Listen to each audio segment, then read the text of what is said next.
And I remember I was really, like in elementary school, and she described slavery, that people, human beings were slaves. And I didn't understand what she meant, so I asked her to explain that. What do you mean? They had them to do a lot of chores? Because she had us doing a lot of chores at home.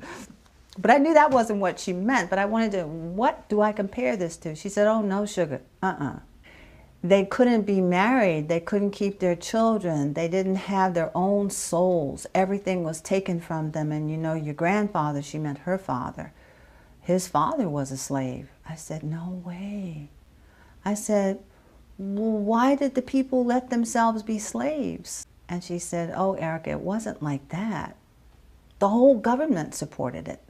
But it wasn't until I read about the horrors of slavery, equal to, if not worse than, the Nazi Holocaust against the Jewish people. When I saw that this had gone on for centuries, not just a period of time related to a war, I was reading history that I could find that wasn't telling lies. And that's the other thing that made me angry. No one had ever told me in school. No one had ever told me the truth. TV shows that showed Native peoples as savages that didn't speak any language that was discernible. African people that had bones through their noses and had no language except ooga booga. When I realized that this is what not only I was taught, but all of the nation's children and people were being taught this, I was so pissed off. We can't go back to sleep. Or can we? But being fully awake and conscious is a moment-to-moment practice.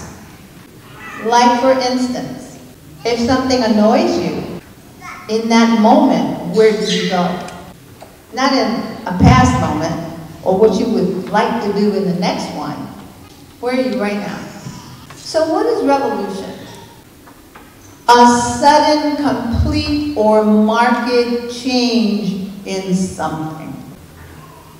In that something. In that something. In those somethings right inside your chest. A marked change. A rotation. A transformation. Revolution. The one that moves us from self-hatred to self-love. As a woman of color, and as I look out into the room, I know self-hatred. I know from where it's sourced. It doesn't come just from one place or the other, and it is cemented in by what we believe, what we've digested of what toxic foods we've been given. So we learn to love this hand and this body. And what took me there from self-hatred to self-love? A tiny prison cell and a book one of my lawyers gave me. And in the book it said, stretch your body. And it showed me how. And then it said, and sit still for a while. And so I did. With my own heart, in my own body, in the skin I'm in, surrounded by no one else. And after a while, I began to feel free of the hatred of self and the despicable annoyance with others. Because they don't do it like this, because they don't say it like that, because they didn't take this action or that one. Here we are, awake. And so we have to talk to one another. But first we talk to ourselves. Meaningful conversation with someone who doesn't look like, talk like, stand like, speak your language, eat like, worship like you. How often do you go to the guy on the street whose clothes are ragged, to the woman who's out there on the corner of something and something with her baby, and she's loaded? How often do you stop? Instead of being afraid they're going to take something from you, how often do you give? Connect. At least a dang smile. Revolution, it drops us from our minds to our hearts. John Huggins, who was assassinated when he was 23 in 1969, told me something in 1968. First, a person must make revolution in themselves before making revolution in society. If I could come out of a cell with a practice of meditation that bolsters me, makes me resilient, makes me feel free from the inside out so that I can share with other people stories like the one I'm sharing with you in the hope that you can heal from loss and want and need and violence. And I wonder if it has anything to do with struggling, the bucket, the raging fire, the revolution within oneself. We're not loved as children. We're not loved as teenagers. We're not loved as adults. Love is the healing force that we need to be about. And I am hopeful because of young people, because you wave the BS flag where it needs to be waved, and you keep doing it. And I just love that. I was 18 when I joined the Black Panther Party. I knew that I wanted something more in my life than go to school, go to college, I grew up in DC, so get a government job, have 2.5 children, and then work, and then die. We all are born, so we're all going to die. I was listening, not so much to the talks, but just noticing the thousands of people and listening to what they were saying, standing near me. It was such a beautiful day. You just knew that something that came to you was true and it was important for you to do. If you haven't, that's quite all right. But I do know you know the truth when you hear it and see it. I had no idea how my life would unfold. I was very aware and open with this knowledge I was carrying of service. And what is that? We use the word political a lot, but I'm not always sure what that means. Does it mean electoral politics? Does it mean a particular stance we're taking? Does it mean a particular stance we're not taking? Or does it simply mean that we want to serve humanity and do the best we can while we're here on planet Earth to uplift? I like that latter way of thinking about it. So I don't talk about things in terms of political too often, but I do know that being in service to people, I understand that really well. Because when I joined the Black Panther Party, you don't tell people what they need, you ask them what they want. And for young people, there are always people telling young people what they need. In school, in almost every institution of society you engage, there's somebody telling you what you need. You know what you need. You may not know all of it, but you have a few of the bits. You know you don't need to go to prison just because you're Black or brown. You know that. You know that you don't need to be treated poorly just because you're a woman. You know that. Men know that too. You know that it's not right to judge people by how they wear their hair or the shade of skin they happen to be born with. We know that. These are just facts. We know this doesn't make any sense. Little children know this. My favorite thing to do is to talk to fourth and fifth graders because they will tell you what are some of the really ignorant things that grown-ups can come up with. The ways in which the generations before you, and particularly the ones way before you like mine, were socialized to believe there are these people who are intelligent and valuable, and there are these people who are not. And then there's sort of this fuzzy place in between. Well, you could be valuable or intelligent if you do this. When you're socialized in that way, all of your coinciding identities cannot walk into a room with you.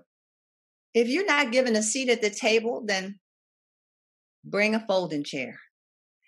It like gives you the feeling that people don't have to give you permission Your voice is so powerfully important. And by the way, you are immensely beautiful, intelligent, and valuable. If I could tell you that every day some kind of way, I would.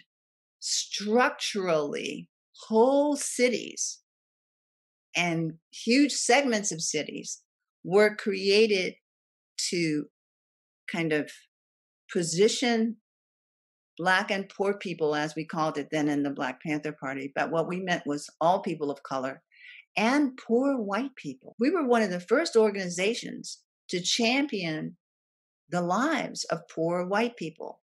Fred Hampton, who was the leader of the Black Panther Party, but he formed something called the Rainbow Coalition.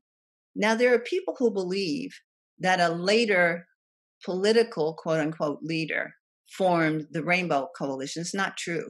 It was Fred Hampton.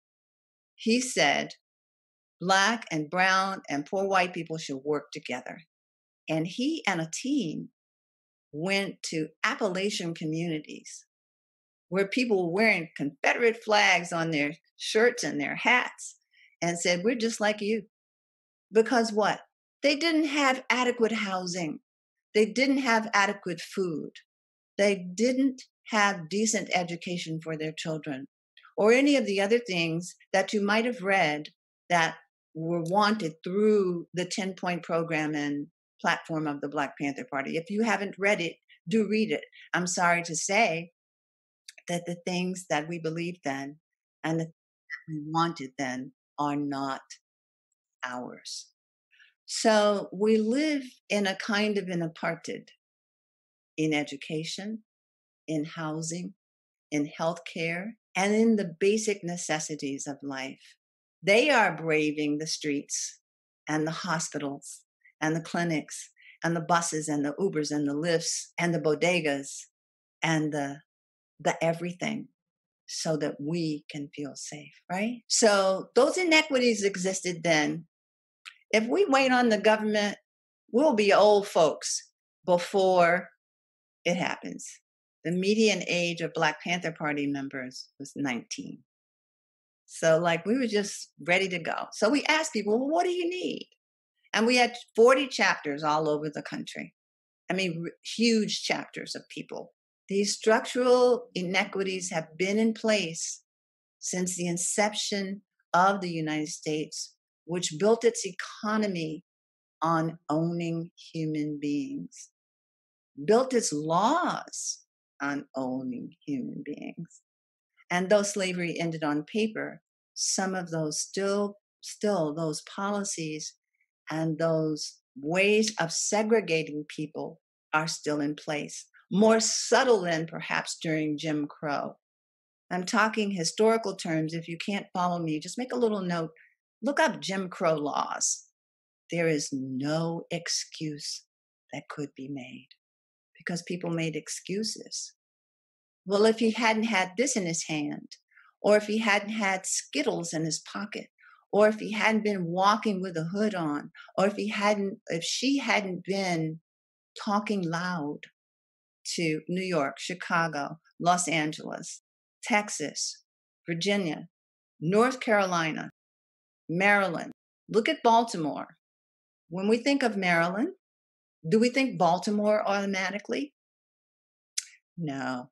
But if you look at every one of the cities where there are huge numbers, huge populations of indigenous, Black, people of color, you will see the same conditions.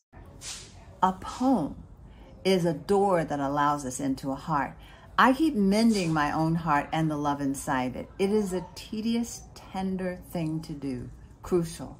I need my heart to help my mind watch its thoughts. Through your human need to be seen, I see you. I began writing poetry as a young Black girl about how I see myself, how I see another. I was asking myself what I could do to be of use. And when I was 15, I made a vow to serve people. I recognized that my voice was a necessary tool for freedom. I continued to write poetry in high school and college. And then, in 1974, my poetry was published. It tells my story as a Black Panther Party member, incarcerated for 2 years awaiting trial for a murder that I didn't commit. That little book of poetry lived on beyond my release, lived on in my mind, and maybe it helps some to see their own minds. This is the power of poetry, especially that written and read by young people. The young voice is honest, it's clear, and in its self-reflection provides hope for the future of our world.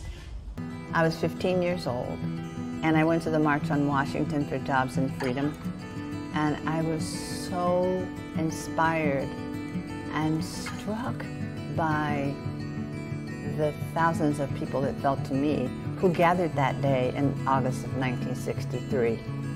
And that day I made a vow to serve people for the rest of my life, and so I have. And it's taken many forms. Some of those forms were pleasant, but all of them were beneficial, even the ones that were unpleasant. I love the feeling of connectedness.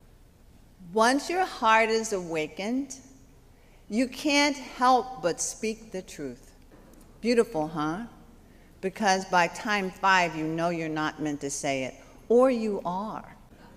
Everyone wants to know how to do what we did. Now let me say that what you might know is not the truth. Thankfulness and gratefulness are powerful, and believing in humanity, extremely powerful. I came to that understanding in solitary confinement. Did you know that we had 65 community survival programs? Probably you didn't. What you know is what you saw, what was fed to you.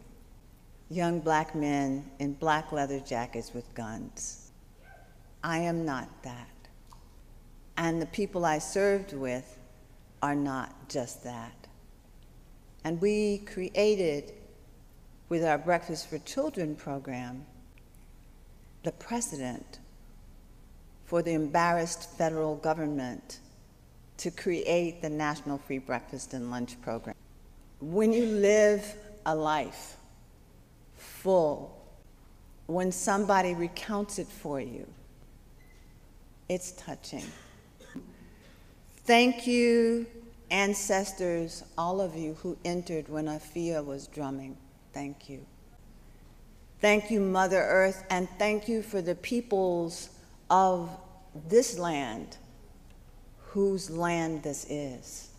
The only non-immigrants are the tribal peoples of North America. And I was thinking about all of the environments I passed through. Environment means your surroundings, your surrounds, your state of affairs, your situation. And it's remarkable how when we think of environmental justice and social justice and restorative justice, we don't sync them. We don't combine them. We don't integrate them in our hearts. We're not always aware of environmental racism. So I want to have you reflect on that. How do those two words go together? And part of it is the invisible communities we call prisons and reservations in the United States, where we incarcerate more people than any other country in the world. And we've got a big example of it sitting there in the waters as we cross the bridge. So I want you to do something with me now that will shift us in this moment where your minds and hearts may be troubled by some things I am saying. And if you are feeling incarcerated by your thoughts or your feelings right now, just breathe in. Rest. in the space inside you that can never be taken, that is infinite in its power. It is your own treasure. And as you're breathing, send your